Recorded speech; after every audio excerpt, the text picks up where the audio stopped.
the nutrition system. It hasn't worked for us.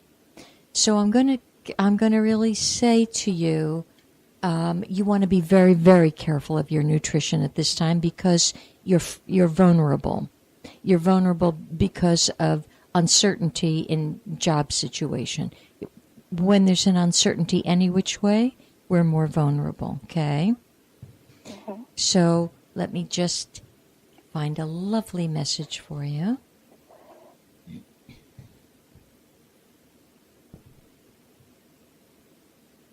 Mm-hmm. Yeah, it's your vision. Now, that's so interesting. How's your eyesight been? Fine. Okay, good. Because your vision has to expand. Okay. But I think it's the inner vision, and the inner vision is that you more determinately or with great determination, and I know you're good at this one, you recognize more fully that you are a shining star. I believe your light has to expand more fully. So that could be that your job search has to expand a bit. Okay. And you're going to, it will be beneficial to adapt more of a crusader-like energy. And have you been meditating? No. Not Good. recently. Excellent. I'm so delighted to hear that because I was going to tell you have to stop. Okay. I guess I got the message early. Yes, you did. Yes, you did. Now, why would I tell anyone to stop meditating? Because I know there's many who are listening that meditate. In meditation, we're still seeking something. And it's almost that prayer asking a God out there somewhere to do something.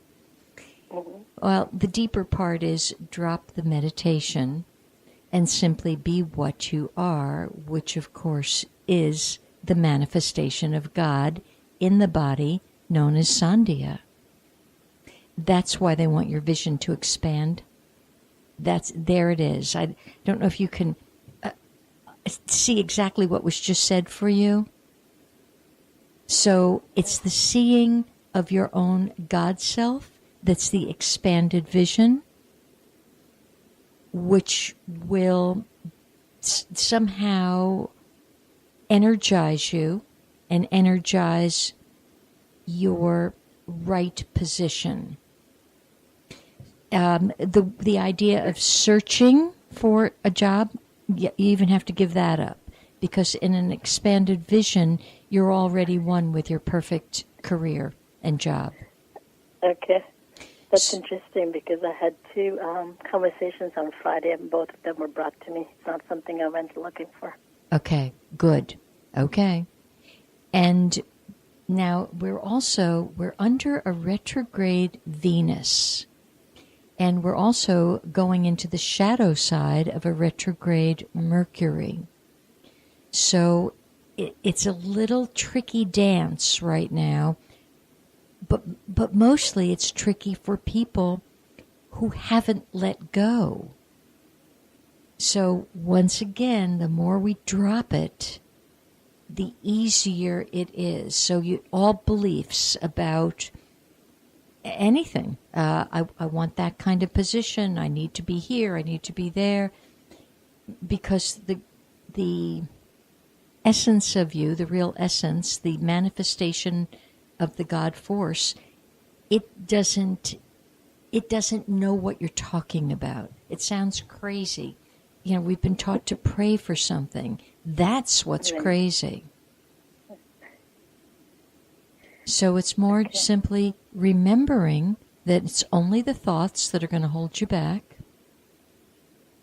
They're showing me, just in your special case, although I do suspect it applies to me and everyone listening, it takes more energy to hold ourselves closed than to let new ideas flow to you. And because of that powerful new moon that we are on the cusp of, you really do have the opportunity to flow more easily. Okay. And a little lovely message, please allow yourself to take up more space in the world. In other words, open yourself up, because that is illuminating the world. Okay. Yeah, I've been keeping to myself. You're absolutely right, and that's not me. Mm-hmm. Yeah. It was a very...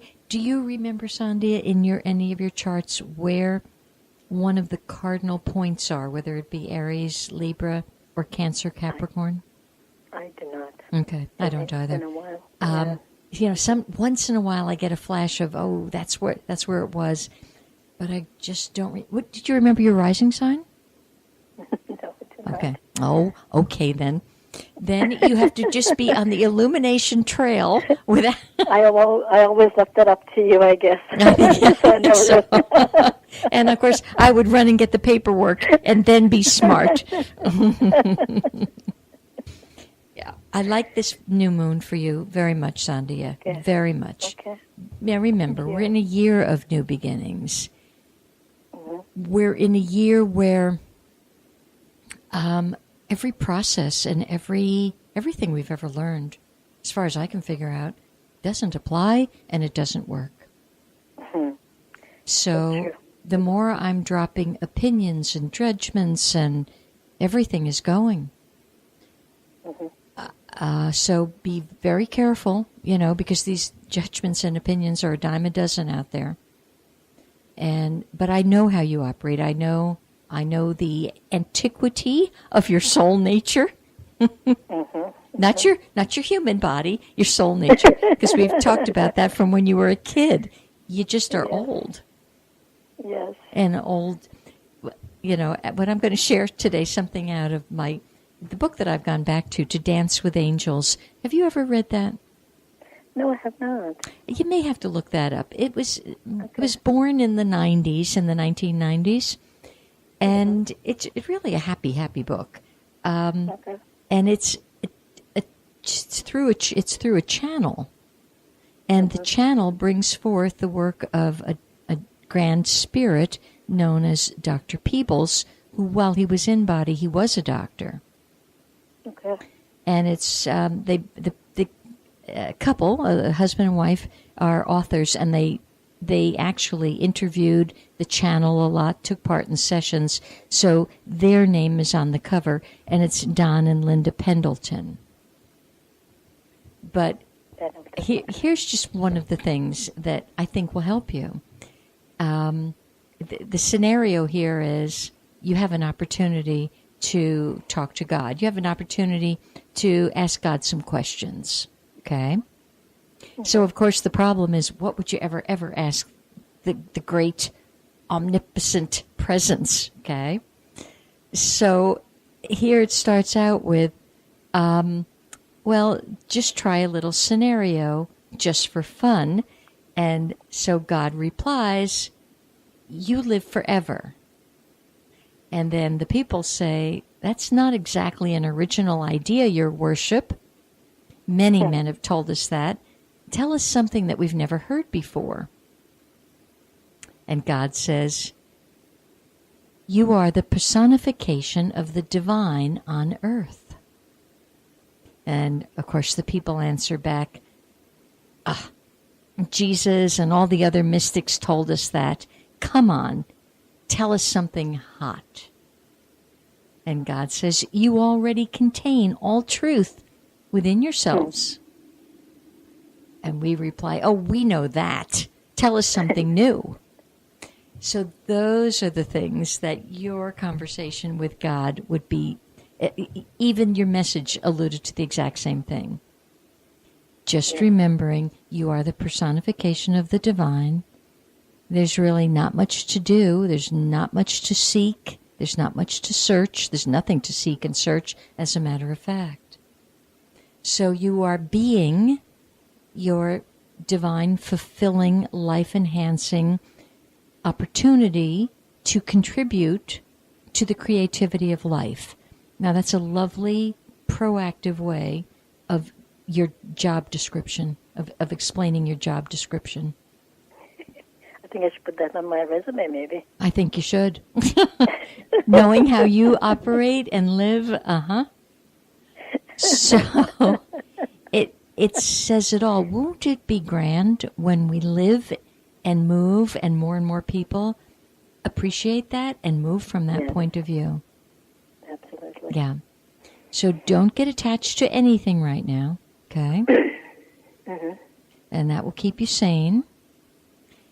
You do have to remember, and this is for everybody who's listening, the flying star in Chinese that's in the center of the Bagua this year is the number 1 star, meaning the other buzzwords for the number 1 star are Kan, K''A''N, which is north, which is water, which is spirit. Well, if you take it in its pecking order, water resonates to the emotion fear. Spirit looks at that and says, what fear? I am. So therefore, it obliterates the fear right out of the box. But that doesn't take meditation, it takes knowingness.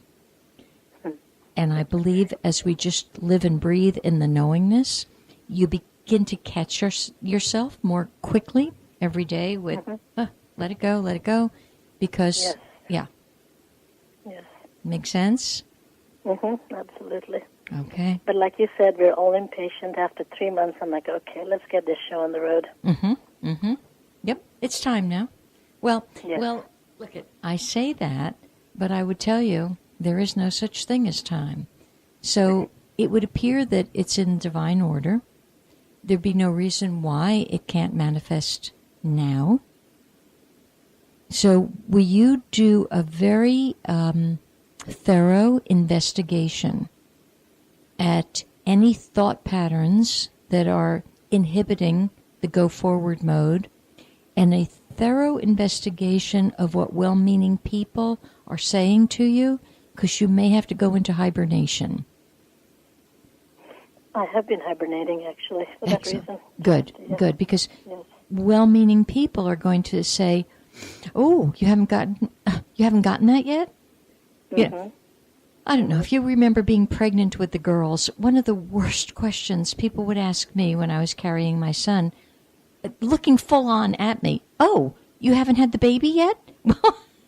You're feeling like you're 20 months pregnant. Duh. No, I haven't had the baby yet. And it would throw me into such a depression because I would think there's something wrong with me. Well, interestingly, this is the longest I've been between projects. And I think that's where I'm like, okay, what is this about? Okay, is there something, and part of your investigation would be, is there some area that I needed a sabbatical to absorb and process? Absolutely. After 10 years of just going with everything, as you know. Yeah, I know. This is a time of rest and taking care of myself. Hibernation. I think you've heard me suggest this before. I'll suggest it again simply because I know you, and if you haven't looked into it yet, it's worth exploring, okay? And that is the work called Living Reality. And it is so simple, and you'll never get through it. Okay. It is so simple that you'll dismiss it. It is so simple that it is the most profound material I've come across in my whole journey of looking, and it finally has me put down all looking, all seeking, and the being. It's kind of like everything's lining up correctly. So it's a great work. James Braha, Braha, he's actually got it on his website. And I would say, just knowing how it is for those of us who write our own books and self-publish, it's just kinder to buy from him if you can. Okay. Okay, because it just he gets the